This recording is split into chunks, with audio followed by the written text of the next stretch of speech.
a scholarship to Boston University. He wasn't he did not earn it, but I'll Be Loving You went #1, and it was like, you know, I think when we first heard that song, I'll Be Loving You, and not to backtrack, I'm gonna get to Hang Tough, but I think we knew, like, this could be a #1 song. Like, this is that kind of record you hear on the radio, like, and we thought that about the other songs too, but I think with Hangin' Tough, we definitely stepped in more in the sense that we didn't know what the next single was gonna be.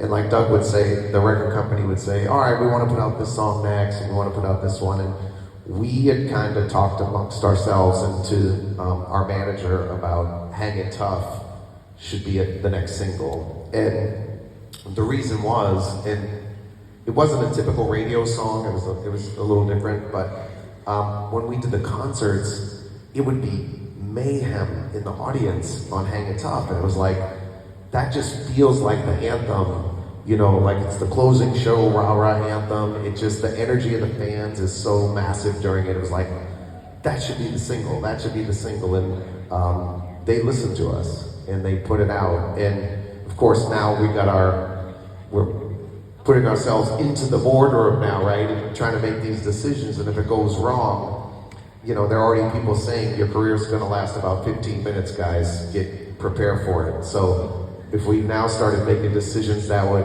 expedite that process, it would be a big problem. But we were in a limousine, not video related story, but I remember, if you guys remember, we were in a limousine in LA, and it was the top 5 countdown show on Kiss FM in LA, and it was like the top 5 at 5, and we were all in the back of the limo, and we had no idea this was gonna happen. We weren't even really listening to the radio, it was just on.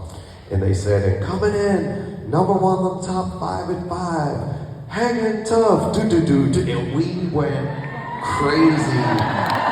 We were in the back of the limo, jumping up and down, hugging each other, and it was one radio station in the country, but to us, I think it symbolized like we made the right choice. And it was like, we know, we spoke up, we put our voices out there, we stood up to the record company and said, this is what we think should happen next, and they listened, and that was the first sign that it worked, and it was really a great feeling, that moment. I'll never forget it. I'll never forget the joy we shared. It was one of those just moments of pure joy at a time that things were becoming very chaotic in our lives.